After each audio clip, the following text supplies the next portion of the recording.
ജീവിതത്തിൽ നമ്മൾ ഏറ്റവും കൂടുതൽ നേരിടേണ്ടി വരുന്നത് പ്രതിസന്ധികളെയാണ്.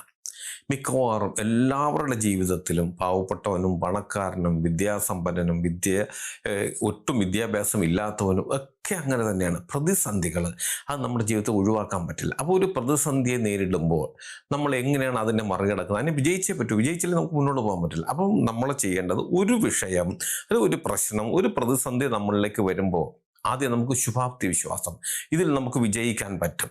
പക്ഷെ അത് മാത്രം പോരാ. ആ ഒരു വിശ്വാസം മാത്രം കൊണ്ട് അത് വിജയിക്കും എന്നൊരു വിശ്വാസം ഉണ്ടെങ്കിൽ നമ്മൾ അതിൽ ഉറച്ചു നിൽക്കും. അങ്ങനെ വരുമ്പോൾ അതിലൊരു പരാജയം സംഭവിച്ചു പോയാൽ പിന്നെ നമ്മളില്ല, തകർന്നു പോകും. അപ്പൊ രണ്ടും നമ്മൾ മനസ്സിൽ കണക്ക് കൂട്ടി മുന്നോട്ട് പോകുക. വിജയിച്ചാൽ അതെങ്ങനെ പോകണം, അഥവാ പരാജയപ്പെട്ടു പോയാൽ എങ്ങനെ ഇതിനെ നേരിടണം, ഈ രണ്ട് ചിന്തയും എപ്പോഴും നമ്മുടെ മനസ്സിലുണ്ടായിരിക്കണം. ഏത് പ്രശ്നം വന്നാലും ജയിക്കുമെന്നും തോറ്റുപോയാൽ എങ്ങനെ, തോറ്റുപോയാൽ നമ്മൾ ഇട്ടെറിഞ്ഞിട്ട് ഓടുകയില്ല, അതിനെ എങ്ങനെ പ്രതിരോധിക്കാം, ഈ ചിന്ത, ഈ രണ്ട് ചിന്തയും നമ്മുടെ മനസ്സിലുണ്ടെങ്കിൽ ഏത് പ്രതിസന്ധിയിലും നമ്മൾ തോറ്റുപോയാലും പൂർവാധികം ശക്തിയായി നമുക്ക് തിരിച്ചു വരാൻ സാധിക്കും.